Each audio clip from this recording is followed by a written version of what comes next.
Hey, this episode you're about to experience was shot, produced, and edited by myself.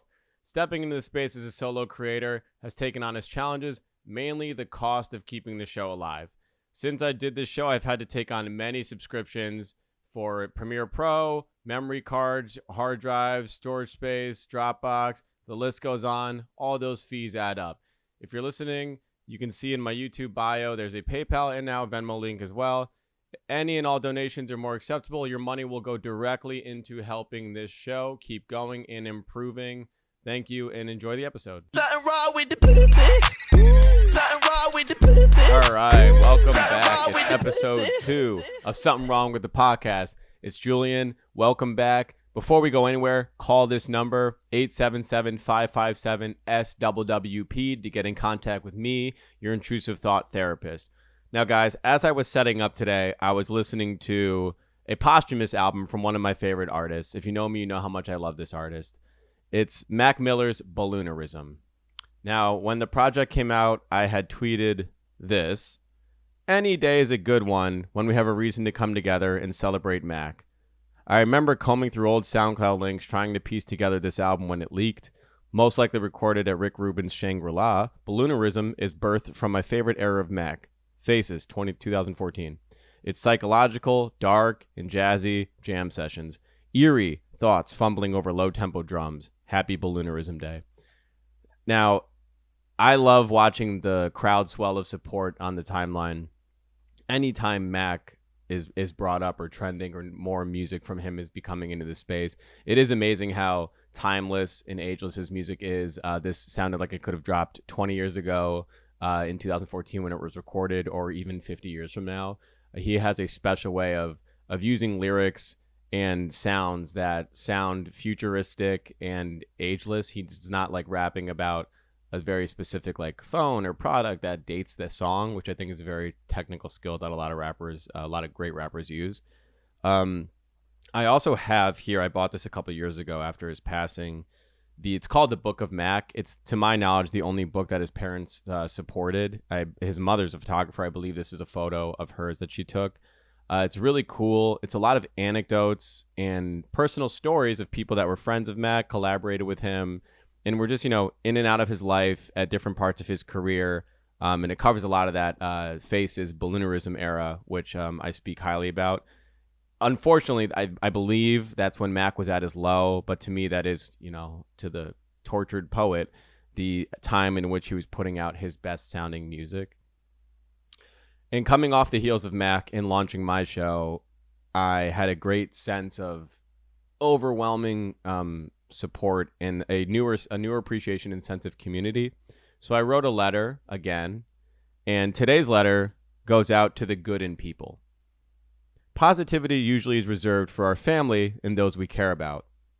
However, in entertainment, more specifically the podverse, people look for good and are often mired in pain. Since I launched this show, I felt a great strength of community.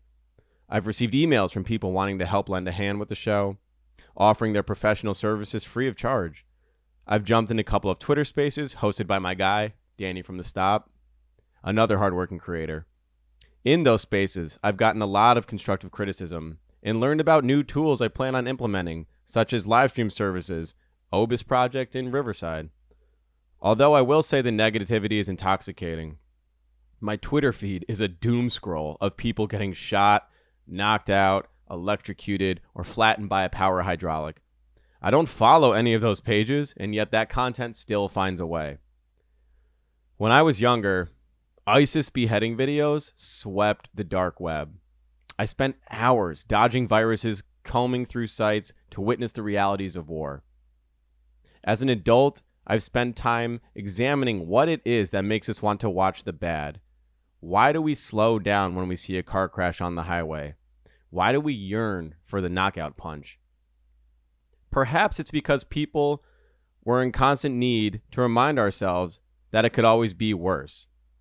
That in a corner of the world, there's someone enduring a level of pain you may potentially experience, but for now you're in the clear. After announcing this podcast, I was immediately overcome with emotions. I cried in this room, actually, after seeing the support because the entire time I thought I was alone. I was in a really dark place, but felt obligated to build something nobody could take from me. I didn't want my negative experiences to chip away at the good I see in people. Don't let your losses make you calloused. Tap into your community. If you need a hand, don't be afraid to ask. And if you can lend one, let people know you're available. All right, speaking of needing a hand and letting people know you're available, as I'm spreading and pushing all this positivity, the reality is we are heading into a very dark 4-year period. The inauguration happened last week on Martin Luther King Day, unfortunately. He would have loved that. And I'm very solemn about what we have in stores for the next 4 years. There are a lot of topics I want to cover, so let's get into it. It seems at this point there are 3 guarantees in life: death, taxes, and the Kansas City Chiefs making it to another Super Bowl. Yes, guys, the 5th appearance in 6 years, and they've officially crossed into the no one likes them, it's a dynasty. There's a delicate balance between we're rooting for you on your upward trajectory, we'll love you for a little bit of your success, but when you hit that ultra echelon that rare air that so few people accomplish, you're public enemy number 1. The Chiefs are so unlikable that Philly, who is unquestionably the worst fan base in sports across the board, the country is uniting, at least for one weekend, to root for them against the Swiftie Army, the Mahomes Brigade, all of the Chiefs Nation, all that stuff. Everyone wants that to crumble, and everyone wants to see the Chiefs lose. Let's talk about the games themselves yesterday. The Philly was unstoppable on the run. Saquon got his shit off. I love that because every time he does that, it's just a bigger middle finger to the Giants and how big of a mess up, and the more egg gets thrown on their face. And then you look at the other game, say what you want about the calls, the controversy, the 4th and 1 where Josh Allen got stuffed. The one judge called it a first down. The other judge said he was short. They called it short. There was a lot of things, point the fingers at the refs. I get it. But in close games throughout the season, it seems like the Chiefs always find a way to win. So with that, if Philly can run the ball successfully like they did yesterday, then I will take them because Saquon is unstoppable once he gets that much space. Once he has time to cook, it's over. But if the Chiefs can contain the run and it becomes a game of passing and a game of, strategy, really throwing, it's hard to root against. It's not hard to root against. It's hard to not take Mahomes in that situation. So I think we're set up for a very, very telling Super Bowl. Obviously, I haven't spoken since SZA was added to the Super Bowl halftime show. I did actually touch briefly on this in the YouTube live stream that I did. Thank you, everybody that came out. But during that stream, I basically said, obviously Kendrick could do this alone. He has the hits. He has the catalog. That's not the issue. I think this is beautiful because this is another example of, regardless of their situation, the TDE, PG Lang, they're still symbiotic in the sense that their lives will always be tied together and they are rooting for each other and the successes that come along with that. And a lot of that is going to be shared success. So it's awesome that Kendrick and SZA are going on tour. And I think it's amazing that Kendrick's going to have SZA come out at the Super Bowl. Do I think it's going to become a SZA show? No. I think they'll do maybe 1 or 2 songs together and she might get, the time to do a solo song while Kendrick gets his breath for to break up his act. But it's beautiful. I think it's nice that they're in TDE and PG Lang are in this space where they're obviously megastars, both of them. And I think it's beautiful that they still find time to collaborate and work together. Speaking of collaborating and work together, that was the community being the theme of my letter earlier. I wanted to address the spaces that Joe hosted this past weekend on Sunday. The one that I jumped into as a listener, and because I saw my name in the header, and Joe and everyone in there were talking about me, and then Joe invited me to speak, and Joe, it was our first time ever speaking. Joe asked me some good questions, and we had a very peaceful conversation. Other people joined in, felt the need to provide pushback. It wasn't argumentative. I listened. as did Joe. I provided reasoning for why, I may have moved differently in the past. And we went on. I didn't think anything of it. The gentleman that was critiquing me and my decision to be in the space was pretty passionate about it. But I respect his opinion. And then that was it. I went about watching the playoff games, and my night went on. But I woke up and saw that I guess the spaces had continued throughout the day and into the night. And I saw, the clips on Twitter, the YouTube think pieces that are going out. And I couldn't quantify why this was such a big deal. So then I spent this morning having my coffee and writing and just thinking about why was this such a big deal that Joe asked me 3 or 4 questions, none of which had to do with the podcast really. And we had a great conversation. And I was stuck on it, and I was reading comments, and I was reading the reaction videos to it, watching the reaction videos and seeing all these theories and conspiracies and the rhetoric being created, the new rhetoric being created about me. And I was fascinated by how people got to this point. And to me, I think it's more simple than people are making it out to be. For me, you can choose not to like the decision someone has made in their personal life, but understand the impact that they have in a work environment. So let's bring this to outside of the podverse. Let's scale up here. We're coming off the heels of one of the most polarizing elections in American history. Obviously, if Trump's involved, it's going to be, since every time he's involved, it's always a disaster. But at the same time, amidst all the mudslinging, name-calling, millions, hundreds of millions of dollars being spent smearing their opponent's name. What did Trump say? Kamala stands for they, them. I stand for you. All of that aside, we see at Jimmy Carter's funeral. And again, weeks later, at the inauguration, Obama and Trump reading over the program, laughing, giggling. Allegedly, they were scheduling a meeting, time to meet and speak about, Trump's plan in office. And I can't help but look at that and be like, that's what this is supposed to be like. Not just, just the pod world. Human existence is supposed to be that. Is that no matter what's going on, or no matter how things are being portrayed, there's still a relationship that can develop and a respect that can be had, because the common goal is the same. In politics, the common goal is how do we better the country? Regardless of our differences, the mission is to make this country prosper.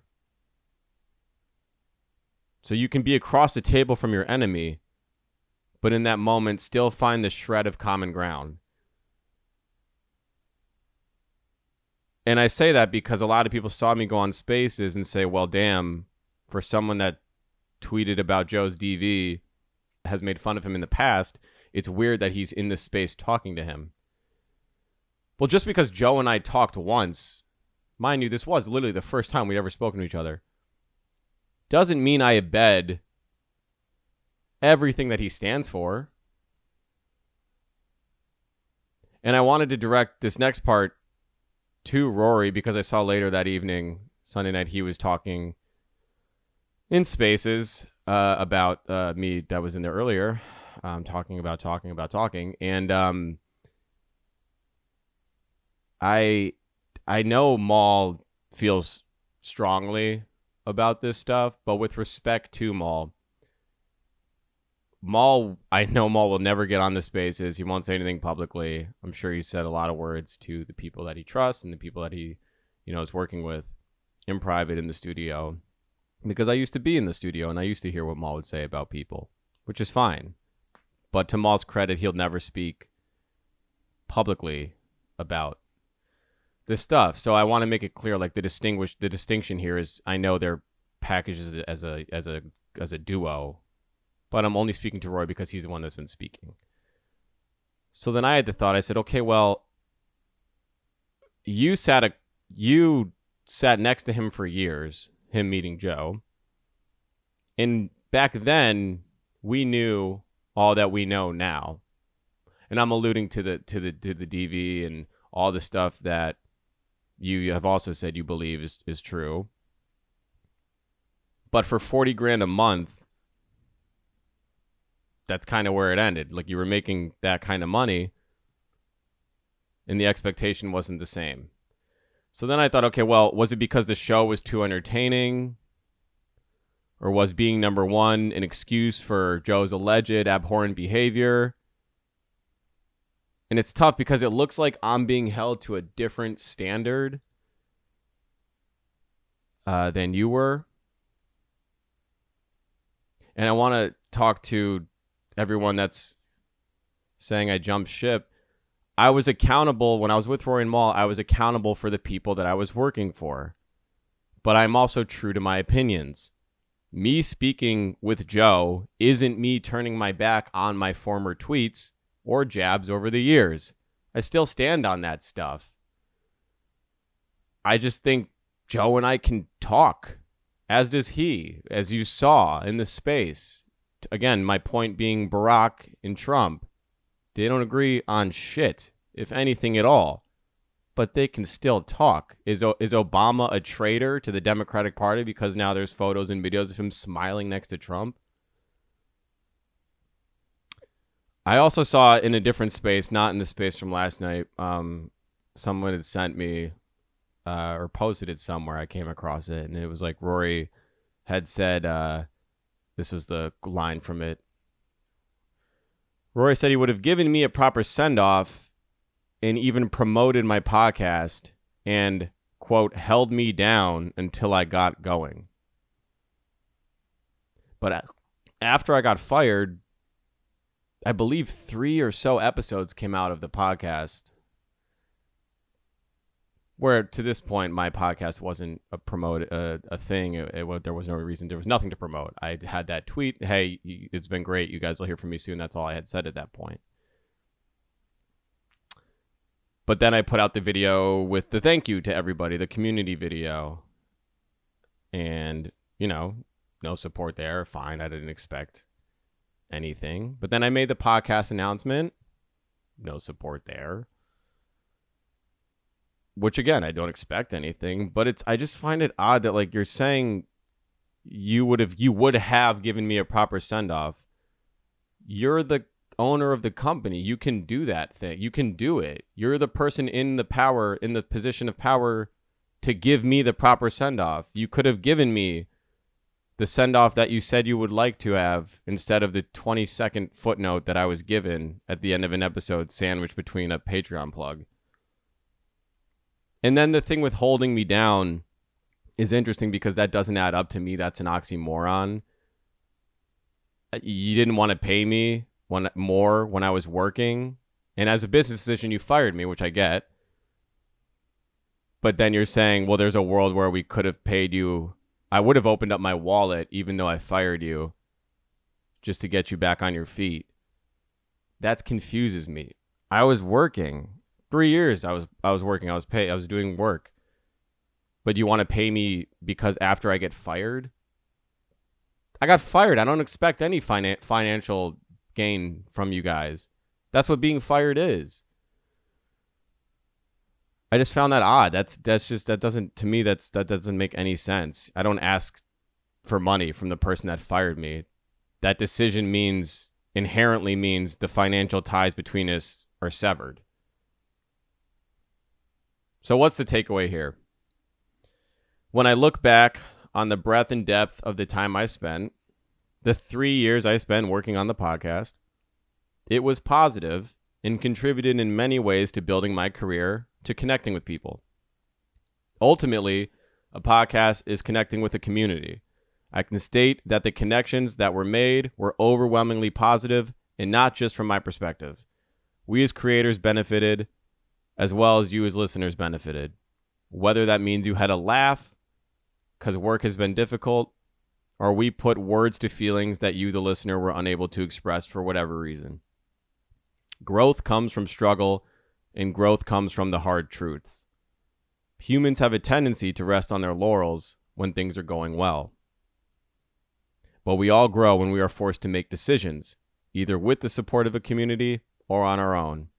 In this way, once again, I see that the growth in my life has come from struggle. Hey everyone, let's take a quick break to talk about today's sponsor, Berks Candle Company. Now, on my YouTube live stream this past Friday, I received a message from Michael, the owner and founder of Berks Candle Company. If you know anything about me, you know I love to travel with a candle.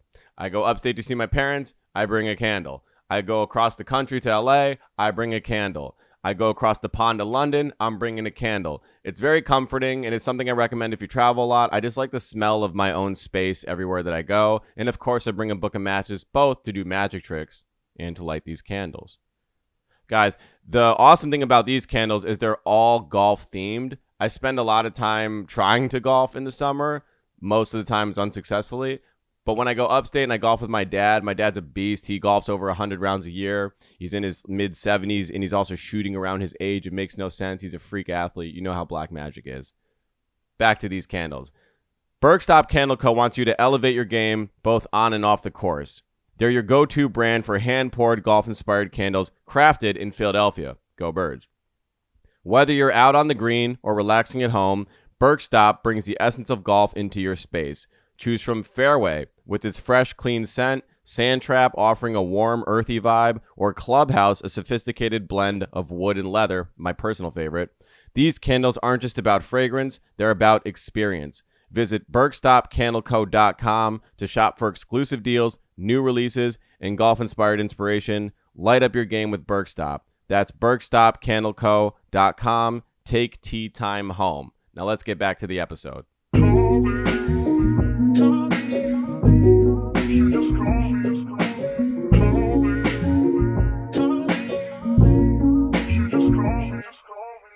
Yes, that is a brand new song. And no, that is not paid for royalty music. That song is produced by Billboard chart-topping, a producer trio out of Denmark named Up North. Thank you guys for messaging me. This is, again, with the theme of the episode being community. They reached out to me on Instagram after the first episode, said, hey, we'd love to make an original song or jingle for you to help the show. I said, sure. How about something ahead of voicemails? They sent me one draft. It was cool. And then we made a little bit of adjustments, and this was the one that we're rolling with. Thank you guys. And you guys are already killing it. You're doing great, but continued success. Shout out to the homies in Denmark. I've got to go to Copenhagen. I have some friends out there. Let's get into the first voicemail. Hey, what's up, Julian? I'm not going to say my name just in case this goes viral. My coworker has really bad breath. It is mentally breaking me. He's relatively new to the company. He just joined my project team. I can't seem to create any distance between him and I. His breath is so bad to the point where today he asked me a question and kind of pinned me in a corner. I didn't really like that. He asked me a question, and when I caught a whiff of his breath, I had to plug my nose, and my coworker saw what I did. I feel like I'm at a point where I'm going to have to address the elephant in the room before people start saying, oh, why is he being a dick? Why is he being a jerk? It's like, no. This man's breath stinks. He doesn't wear deodorant. He smells bad. Thank you for listening. I'm glad this was a safe space for you to get that off your chest, man. I'm really sorry. That sucks. I have worked with someone that has some funky breath. It's not fun. So what can you do? Well, why not drop some subtle hints? So bear with me here. Okay, why not start rapping or like play music at your desk and it's Walk It Out, and the lyric is, she want that bubble gum. Oh, is it the Double Mint twins? And you look at like Double Mint, you focus on him when the mint part comes up. Like, remember those commercials? That was great. Also, great gum. See if that works. Maybe not that song if he's younger. Let's try Tyler's Sticky. Pop that shit like I'm popping some gum. And again, you're dropping the gum bar. Maybe you dig into your pocket and pull out a bunch of mints, and a couple fall on his desk. He's like, you could have them. I got plenty. You know, I think you just got to lean in with the subtleties. You could show him what it feels like to chew 5 gum. That was a great marketing campaign. I feel like he's never experienced 5 gum. Let him get a stick. What else can you do, man? Bring back the COVID mask. Why not? I mean, there was that whole era where people didn't want to cover their nose because America, it's my nose, freedom. Well, you can bring it back, cover your nose, or just shit. Why not take it a step further? You ever hear of a little hobby called beekeeping? Or fencing? If you're a beekeeper, you wear that big ass helmet. You could just wear that to the office. And you're like, well, Julian, why would I wear that to the office? No, because you can tell them, although this is your 9 to 5, your whatever there's that old idiom that's saying is, say your midnight to your 9 is this hobby because you're saving the world, the environment more specifically, because of how much energy it takes to harvest avocados and almond milk. Bees are a big part of that process. You can say, I took this on because I'm an environmentalist. And sometimes when I come to the office, I forget to take the helmet off. What are you going to do about it? It smells great in here, though. It smells like 5 gum. I don't know what's going on in the air out there. My colleague over there is holding his nose. Seems like you got something going on. You need to figure that out. I'm good. In here, it smells delicious. In here, it smells like an Uber, where they like put that scent shit in the fucking air conditioner, and then that becomes too much. That's too much. Stop doing that. You could also just say fuck it and go breath for breath. You could gnaw on a clove of garlic, rip a couple darts, and then just corner him, get in his face by the water cooler. Be like, hey, when's our meeting? Just breathe on him. Make him feel the pain that he puts the entire office through. And then if singling him out isn't enough, why not just, if no one can be happy, screw it. We're past the point of just singling him out. You have to alienate everybody. It's lunchtime. Forget the salad you usually get from Sweet Green. Get a crab oil. Let's make it seafoods airy in here. Let's make the air thick. Condensation air. Get a seafood boil. Bust crab legs all over the table. There's butter, juices, garlic scents. Fill the room up with stank. Then now you're the problem. It's easier to be the problem than try to fix the problem. That's the real win here. Just be the problem. Then make somebody feel like they have to approach you, and then they'll feel like the bad guy, and this cycle repeats itself. That's how the world works. Or, look, your new coworker, he's brand new, could be medical. He could have halitosis, and in that case, you're just screwed. Sorry, buddy. Let's go on to the next call. This one is fun. Here we go. It's a little date advice. Okay, so boom. I went on a date with this guy, right? And I work with kids on the spectrum. Okay. So I'm talking to this guy. We've been talking for like about 2 weeks. We go on a date. We go to the Knicks game. Go Knicks. That's right. Unfortunately, Go Knicks. we lost. And I'm picking up on some traits that this guy has. He's telling me he only likes certain foods. He's telling me he's very adamant on schedules. He's telling me just picking up on a lot of things.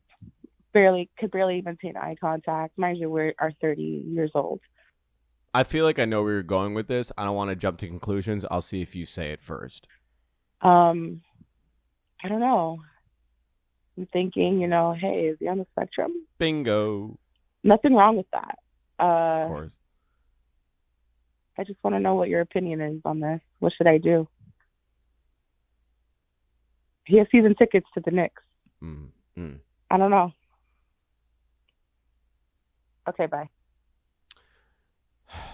Look, I don't know what app you're swiping on, but clearly you match with someone that has a touch of the Tism. And there's nothing wrong with that. Tism comes with a lot of benefits, and I'm not just talking about those Knick tickets. We'll get to those. Obviously, you're not getting rid of this man. There are Knick tickets involved. If he's just most people, and it sounds like in this gentleman's case, he's working, has these season tickets, which I will not forget that. He's probably a treasure trove of knowledge. I mean, I feel like he's got the type of Tism where he's just like an encyclopedia, and you could just ask him anything, and he would know the answer. He probably knows when GTA 6 is coming out. He probably knows the new flavor developments Haribo's doing for their gummy bears, or what we should expect from Nestle in 2028. Like, there's so much upside in Green to a relationship like that. You mentioned he finds it hard to maintain eye contact. Okay, eye contact's overrated. Why do you want to be looking into his eyes when you can watch Brunson cut through a defense and do his little fadeaway jumper or get to the rim and finish a layup? Why do you want eye contact when you watch Karl Anthony Towns pull up from 3 feet beyond at the top of the key and drain a three?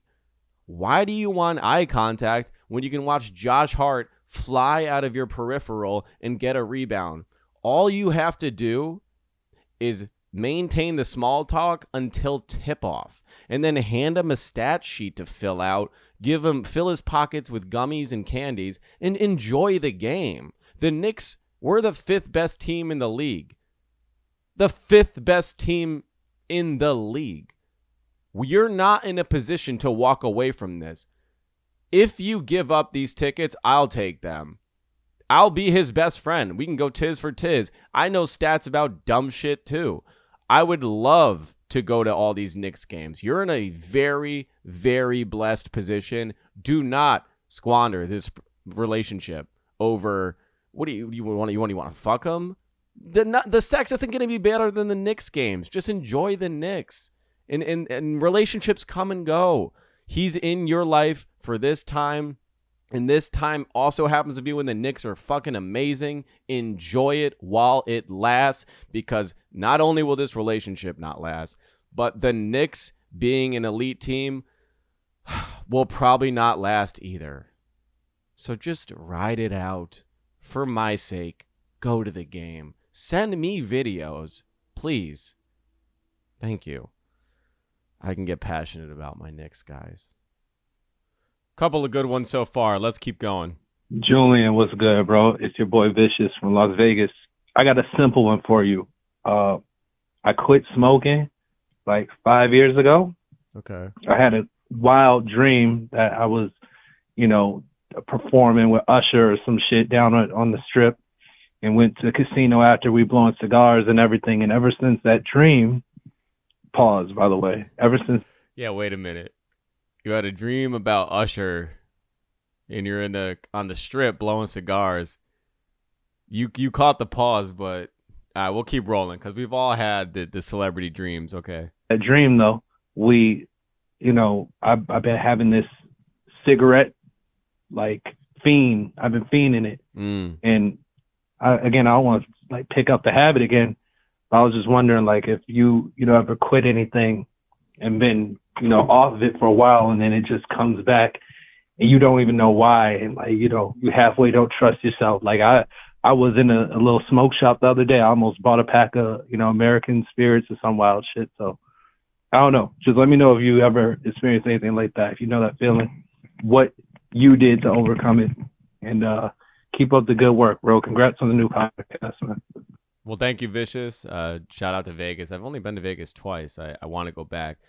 But I tell you what, man, boy, have you found the right person, because if you know anything about me, it's, I kicked a little habit with the booger sugar, the nose candy, as our guy from Eastbound and Down would say, hey, I heard you went to rehab.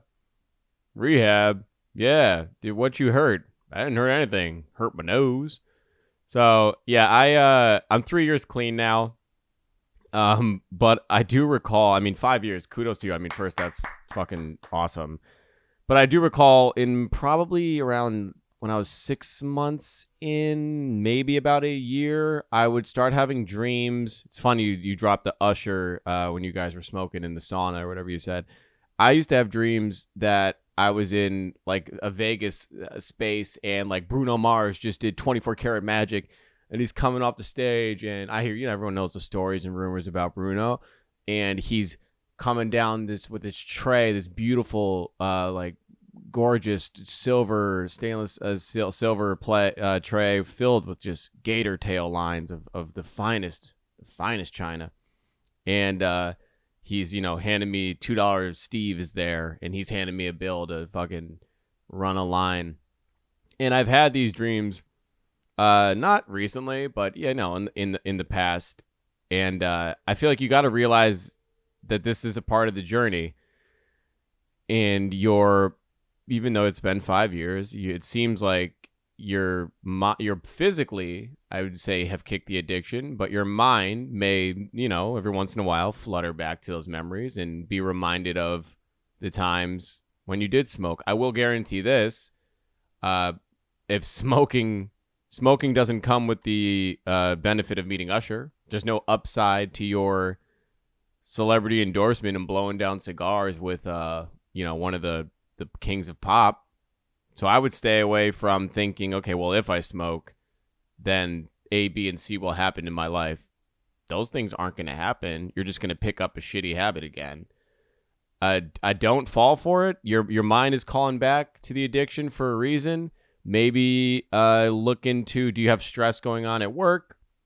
Do you have something going on in your personal life? And is your mind doing the thing where your neurons are firing, and how would you deal with stress in the back? Well, Vicious, 5 years ago when you were stressed out, you would step outside and smoke an American Spirit. Or Vicious, that one time the boss was mad at something you did performance-wise. You needed a 10-minute break. You just stepped outside and smoked a cigarette. It could just be your body wanting to revert back to the very thing you would do to calm your nerves and bring yourself to ease. And they will try to bring you back, your body and your mind. But you have to, as good as it does sound to share a couch with Usher and smoke, you can't fall for it, man. You're doing great. You can't sit next to Usher and be like, yo, I'll blow bigger O's than you and start doing smoke tricks with Usher. It's not worth it. Your health's not worth it. And 5 years is nothing. That's a big deal, man. That's like nothing to scoff at. That's huge. You don't want to throw 5 years away because you had a dream. What, are you going to DM Usher? Man, I was 5 years clean, but I burned through a pack because I thought we were going to smoke together. Or I had these dreams of smoking together, and it broke me. Don't let Usher break you. Pause. Put on Confessions. I don't know if you're in a relationship. Find your lady, man, whoever. Laugh about it. Tell them, be like, yo, can you believe I thought I was going to, I had this dream that Usher and I were going to smoke cigars together, and I almost broke my habit of smoking. Can you believe I almost did that? You got to, laugh at yourself. Can you believe I almost threw it all away? Can you believe I almost went and bought a pack of cigarettes for this bullshit? Also, cigarettes in this economy, I don't know how much they are in Vegas, but in New York, they're like 30 a pack, something like that. Don't quote me. That's what I think they are. It's insane. You don't want to go down that. It's not only is it a bad habit for you, it's an expensive habit. And now you're just taking on more of a weekly, a monthly allowance, a cost for something that's ultimately going to kill you. Yeah, don't smoke. Keep it up. You're doing great, man. Next one. Let's see what we got. Man, what's up, Julian? I need your help, man. Kind of new to this whole dating app thing. Mm-hmm. And I matched with this one girl. Started talking to her. Kind of cool. Then another girl that I kind of like more I matched with. Started texting the first girl already. But then the second girl wanted to FaceTime. So we kicked it off. So then I stopped texting the first one. Okay. And then I didn't text her for like 3 days. And then she hit me up like, yeah, you must not like me or something like that, you know. But now I want to, how do you explain, should I tell her that I matched with somebody else that I like more and that's why I didn't text her back? Or should I just not text her back at all? Peace. Well, welcome to the world of the dating apps. It's a wild west. It's a wild scene out there. It sounds like you're doing well. I'd love to look at your profile and see how you're serving yourself. Pause to the female community. It seems like you made your decision on which one you want to talk to. You had rhythm with girl number one. Girl number two comes along, a little more aggressive. You get right to the FaceTime. There's a bit more of advancement, a stronger rapport, and unfortunately, it sounds like girl one is a casualty of the dating app. I don't think there's more to it. It just seems like girl number two's relationship was developing faster. What I would advise, though, because you're saying, you sound like a good guy, and you sound, at least this call could have gone, I saw this going one of two ways, and you chose the correct route. The other route is, well, I like girl number two, but I also like girl number one, and I'm going to try to see if I could, like, leverage the two of them and keep them both. How do I keep them both around? And you didn't ask that. You very, as a gentleman, and politely want to know, how do you go about girl number one, the one you don't want to see anymore? I wouldn't ghost her. You're an adult, and so is she, and two adults were talking through a dating app. I think the assumption when you're on a dating app is you're talking to multiple people. These aren't, once you are in a chat, these aren't mutually exclusive. You're on an app where you can swipe from her and hit another chat, girl number two. All right, so girl number two, there's more rhythm. You're on a FaceTime. You've seen her face. You've heard her voice. There's more real. It's more real. It's realism to that. It's not a simple text exchange. It's not a blip notification on your phone. You're in your crib seeing this woman, seeing her face, seeing her emotions, hearing her inflection. That's more personal. With girl number one, don't leave her in the dark. She's an adult. I think people appreciate I know we always chase closure. There's this thing in us, all of us. We always want closure in our television, in our movies, in our books, in our personal lives, in our work relationships. Everyone chases closure, and I think this is an instance where you should owe her that. Maybe say, hey, I want to be transparent. My relationship with someone else at this point has developed further, and I'd like to explore that for now. Wishing you the best. And that's not don't say this to her, but I'm talking to you directly. That's not a goodbye by any means. Say, girl two, it doesn't ultimately work out, and you're at least leaving the door open for girl one. It's not, I think ghosting her is shitty because it'll make her feel like she did something wrong when you said yourself that she hasn't. And it'll also, if your play is to potentially leave the door open or, develop a friendship or more serious relationship or even just casually hooking up, I think that's just the more mature, manly way to go about it.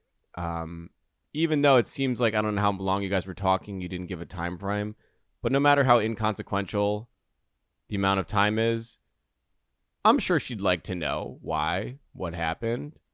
And I think a text like that, whether she responds or not, I think she would be like, okay, understood. I don't think she'll be like, fuck you. This is, the how could you? You guys were never that far. It was never that serious. I think that's just a mature and adult thing to do. Congrats to you, though, jumping into the dating app scene and finding someone you're already, interested in enough to sever ties from anyone else you're talking to. That's you sound like a good dude that what I deem some of my friends, I call them girlfriend guys. You sound like you're good on your own, but you love to love and you love a relationship. And I hope you and girl two here work out.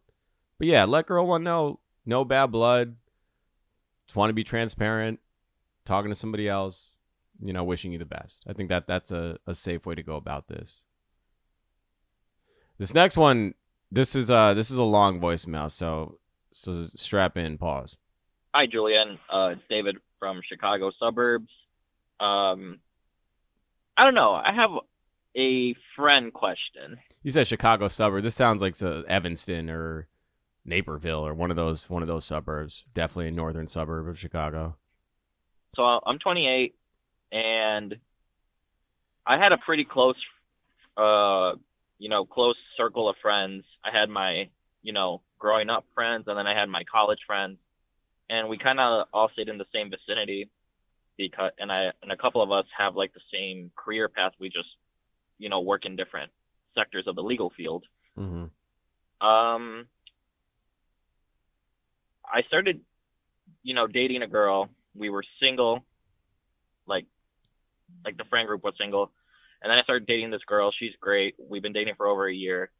And she's the opposite of me socially. She's like super bubbly, really chill girl.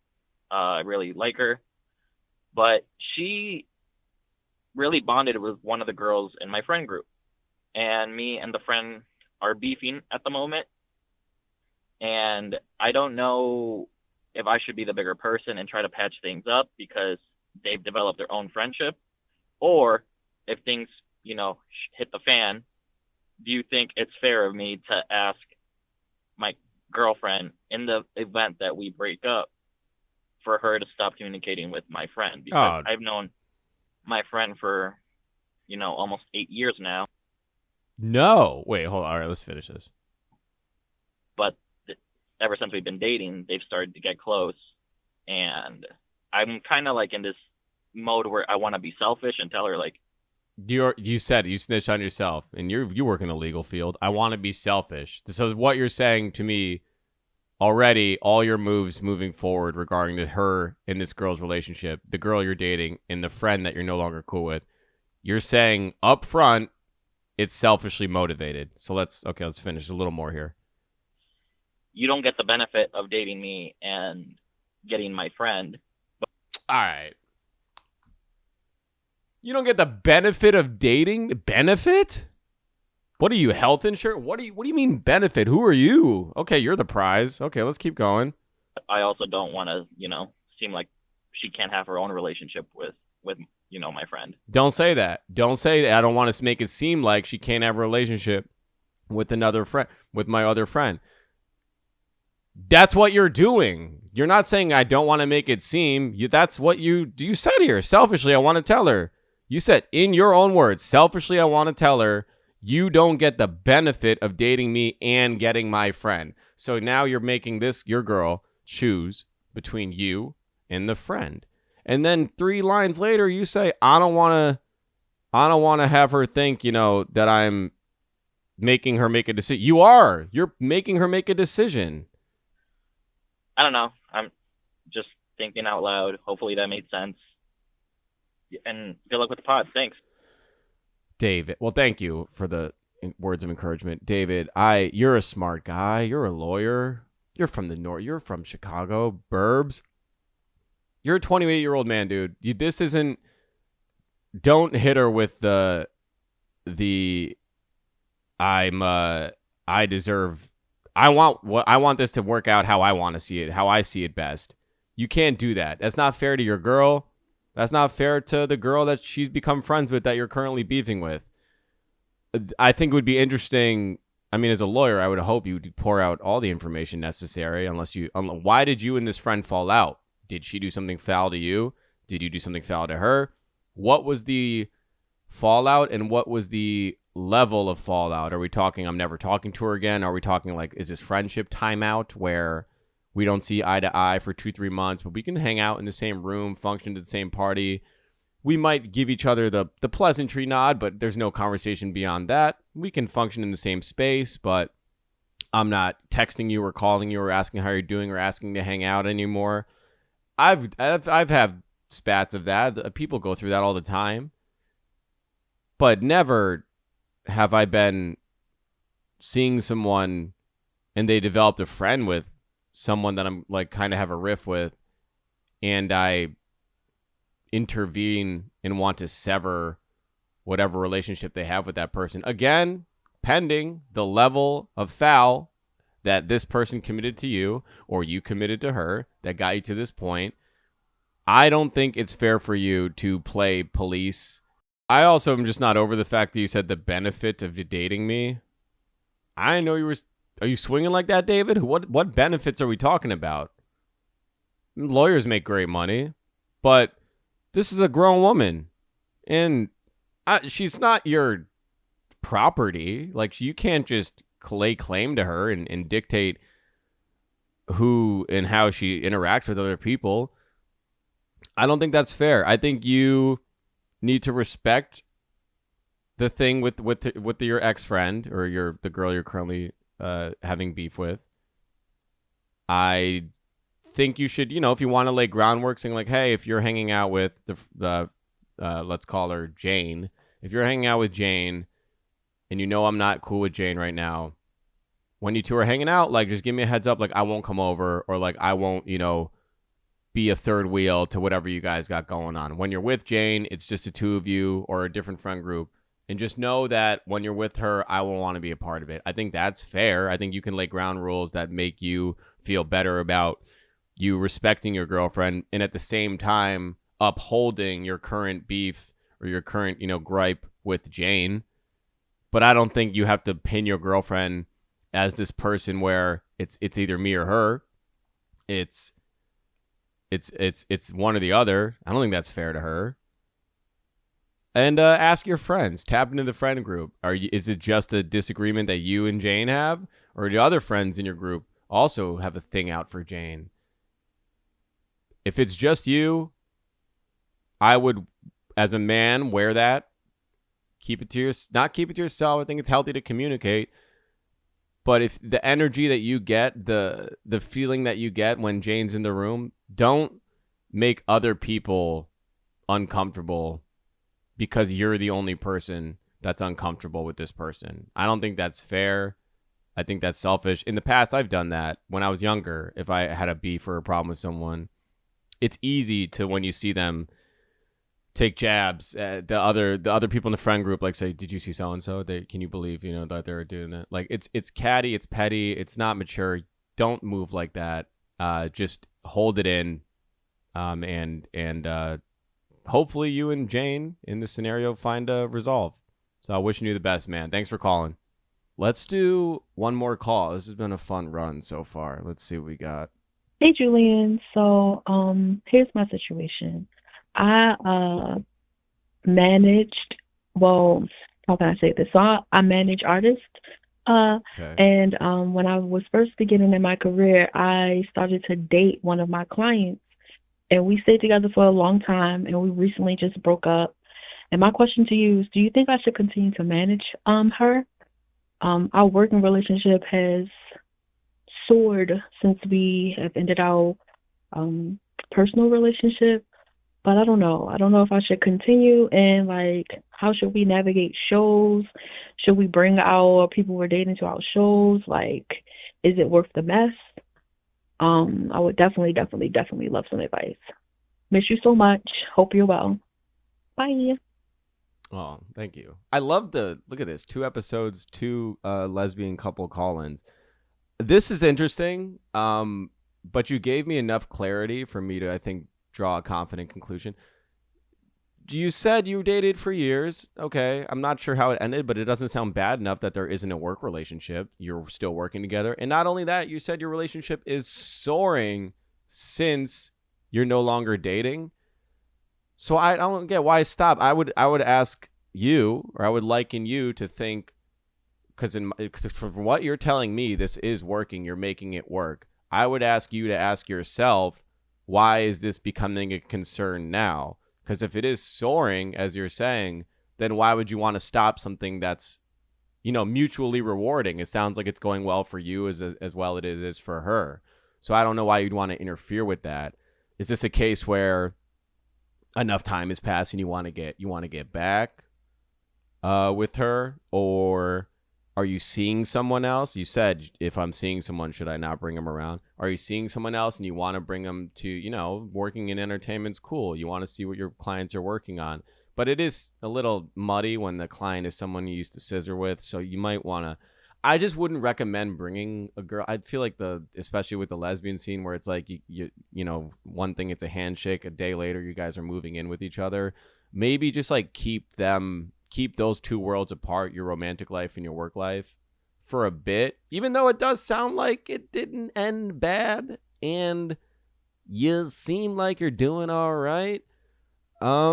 I don't know. I have you met girls she's seeing? Are you interested in girls she's seeing? Could you potentially collab in the bedroom, not just work? Maybe it's the two of you and you find a little young harlot on the road in Minnesota or some bumfuck small town, and you get it on in a Motel 8 for a night and then go about your business, signing contracts, kissing babies, autographing dildos, whatever you guys do. I think you're jumping the gun at ending something that isn't going poorly yet, unless there's information you're withholding from me I don't see why this working relationship should end. It sounds like you're both handling it like mature adults. And life goes on. Like we said with the previous caller with the Tism and the Knicks guy. Look, relationships happen, and more often than not, they end as well. But again, you're in a position where that relationship is just taken on another form. It's professional now. If you guys keep it professional, then the relationship doesn't need to go any further beyond that. I just wouldn't try to embarrass her, make her feel jealous, avoid all those things. Don't be petty. But obviously, if this artist is doing something that's benefiting you financially, and it's also financially benefiting her, it's in both of your best interests to keep this thing going. So keep it going. I'd also love to know the artist. You can message me and let me know. I'd like to check out her music. I do not have to share that if you don't want me to on the show. But I am curious to who you're speaking about. I'd love to listen and support. And if you're in New York, go to a show. All right, guys. That is it for today's episode. Welcome again, episode 2. We are in the books. Guys, I could not thank you enough. My letter in the beginning of the episode about community is everything to me. And I really mean it. Until next time, stay safe. Have a great week. I'll see y'all next week. Something wrong with the pussy.